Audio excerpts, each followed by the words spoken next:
Hello guys, and welcome to Daddy Share Space, and welcome to my shop. So behind me you can see some of my tools set up here. So what I want to do, I just got off of work, I just want to kind of clear this out and put some sheet goods back behind this area here because I don't need the space behind here. Now what I did was I actually made just a short term cart to put my sustainers on. So I'll just wheel it out and you can kind of take a look at it yourself. Alright, so basically you can see it's just a basic 2x4 construction type of solution. And I've got a total of 8 caster wheels. This is what it looks like on the side here. So it's very narrow, it's not very big. So let me turn it all the way around so you can see the back.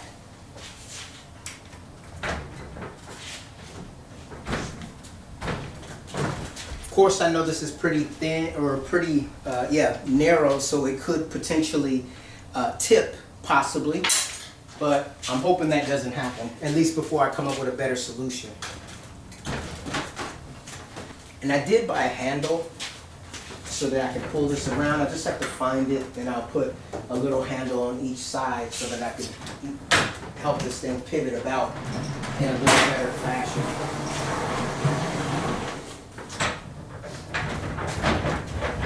Alright, I think that's a pretty good look at what the back side looks like. And I'm going to, so what I'm thinking about doing is, as you can see, I still have some height here, and that's going to be because I want to do individual like shelves so that I can take each individual sustainer out without having to unstack them as I have to do now. This is just going to be like more of a short-term solution until I figure out exactly how I want to get this done. If I make a bunch of mobile like carts that I can wheel around independently, that may be okay, but they also may be a little bit tippy. So, but as I said, so just imagine like a 2x4 type shelf here where all of the bigger sustainers are on the bottom, and then up you would have another shelf. Now, what I'm trying to figure out is, because all these sustainers come in different sizes, I plan on doing a little bit of homework and trying to basically find out what the average or what the sizes of different sustainers are like, so that with the sustainers what I can end up doing is actually making more of a situation where I don't really know how to describe it. I've seen some YouTubers do it where basically they'll have like say 3 sizes of drawers. They'll have a large drawer, they'll have a medium drawer, and they'll have a small drawer, and they're all interchangeable the way that they have the grooves. And I would like to kind of do that with these sustainers if possible, if there's like a common size structure. So there are a few tools that I still have on my shopping list to pick up, so I have to kind of keep that in mind as well. Idealistically, it would be nice if I could move any tool to any place and that it would still look uniform and neat. That's the goal. However, I don't know if that's exactly possible, because sometimes, you know, you got your smaller sustainers like this one here, but then you have the bigger ones like this one down here, which may basically make that not possible. So basically, in order for something like that to work, this sustainer would have to be somewhat of an equal measurement of this bigger one, meaning like maybe 4 of them. It doesn't have to be equal and round. It could be like 4, 3, whatever, 5, but it would have to be consistent. But you can already see that this one here is not half of this one. So all of that kind of has to be taken into consideration. So, because if I, make it like, say, for the sustainers that I have now, and then I get other sustainers in the shop that happen to be of a different size, or that's even up here, then that can cause a problem, because then I'll have to go back and try to remake the whole situation. So, but for right now, the goal is, because I have my sustainers up against that wall there, I just, when I would go to get things off, I would have to take each sustainer off one at a time in order to get access. Now, I still have to do that now, but just similar to the wall carts that I built in the past, which I've since taken down because I needed to get the floor space back, this gives me the ability to move everything in unison, which is, really nice. So let me go ahead and try to move these sheet goods back real quickly, and So this is kind of like more of an impromptu video. Well, actually all my videos are impromptu. I don't script anything, I don't write anything out. That's why I have so many like misspeaks in my videos where I'll call something, you know, a 60mm blade, and it's not a 60mm blade, it's a 60mm cut. It's just simply because I'm trying to get better at just being able to speak off the cuff, because as you guys know, I work a regular job, so I don't really have a lot of time to dedicate to this. But over time, I hope to get more efficient and to get more proficient and to be able to cut out parts of time, you know, maybe for like scripting things so that I'm a little bit more clear to people, and also maybe be more of a help as far as answering questions even before they're asked. That's my goal anyway.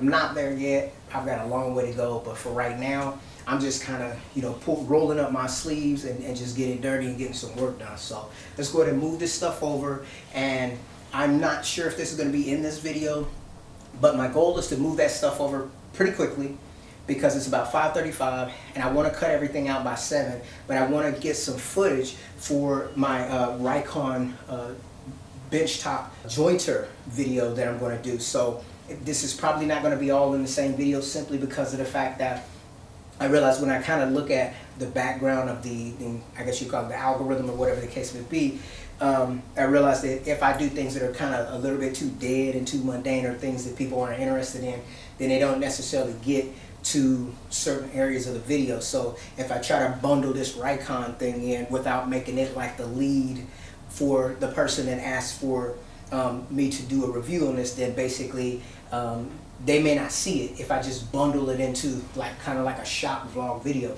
I've been trying to come up with an idea. So back in the day, or earlier in this YouTube journey, I was doing this thing called the Daily Shop. And I would just basically come out here to the garage and I would just start tinkering and doing things, whether it be making French cleats or whatever else. And it was my intention to do that every day, because I thought it would do multiple things. Number one, anybody that was actually watching me on YouTube would see me progressively getting better over time. Number two, you know, it provides, you know, like for the times when I mess up, some comedy, if you will. But for me, it's just more of a structural pattern.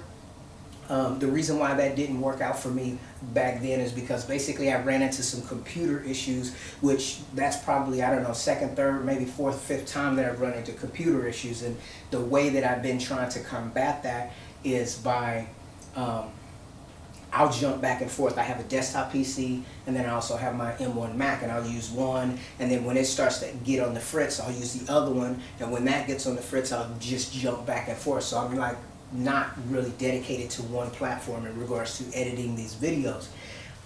Also too, aside from just the computers themselves, there's issues with storage. I actually have a Synology NAS storage, or NAS in here in my house, and it has 70 terabytes of capacity, and I'm already looking at having to expand that a little bit more.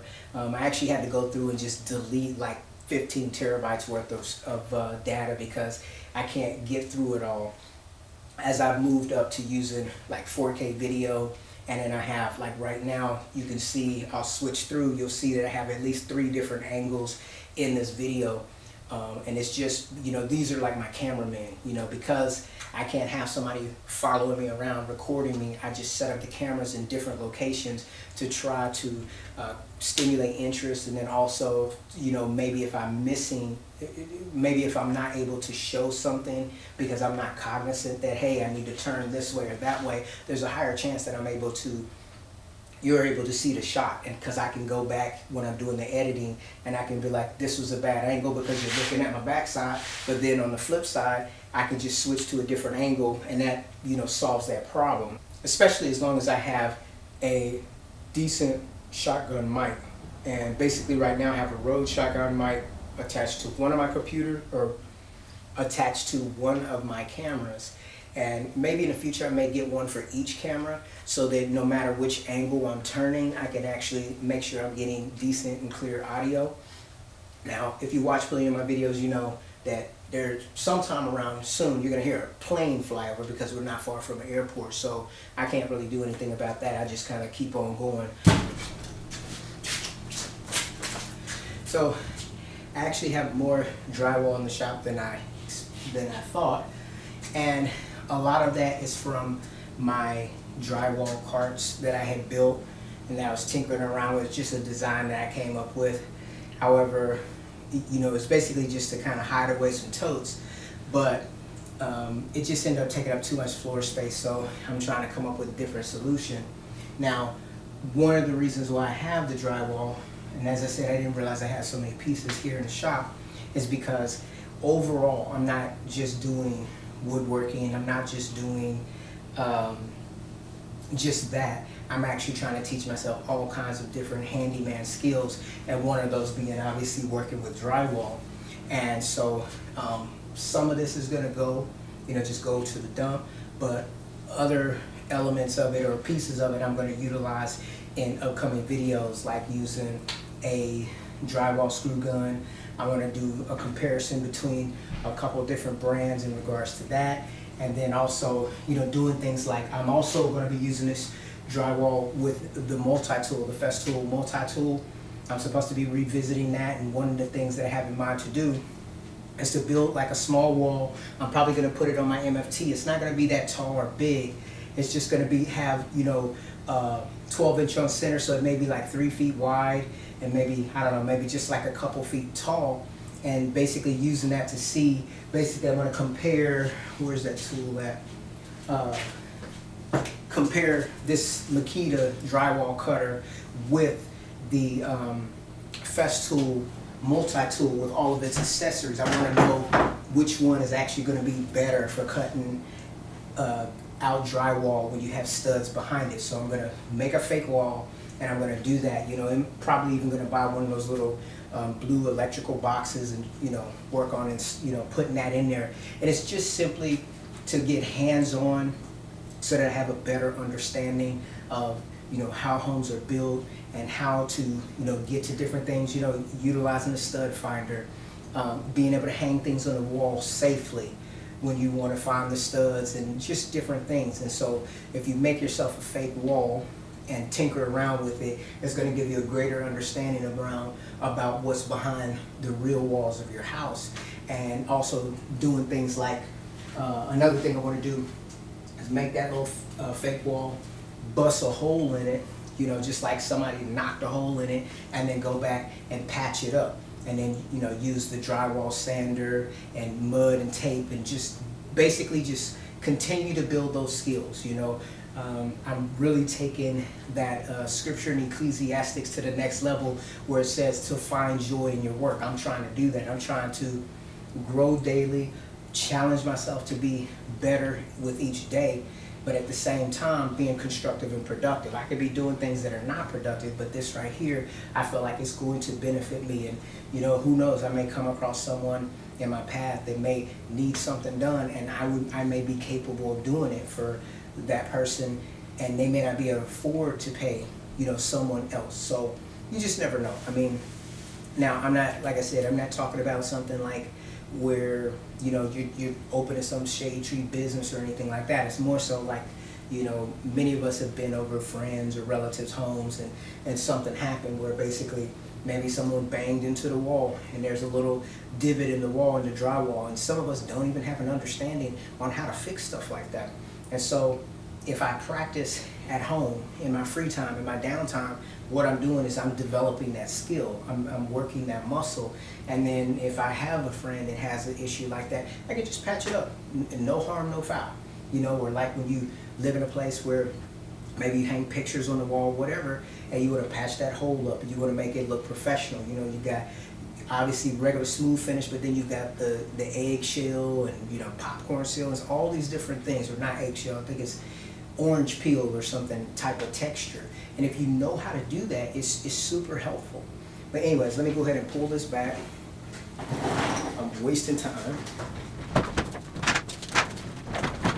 All right, so I'm not sure if this video will even get posted, or what is gonna, you know, what I would even title it, but basically I want to get on a regular routine where I'm doing something every day, both working on my YouTube but also working in the shop, but I also have to sprinkle in their responsibilities, i.e. like I made a couple videos about me having to cut up that tree that fell in the front yard and that's was in the back. I finally got all that stuff cleared up, but now I need to turn my attention, if you can see all this wood over here to my right, and I have some more back there.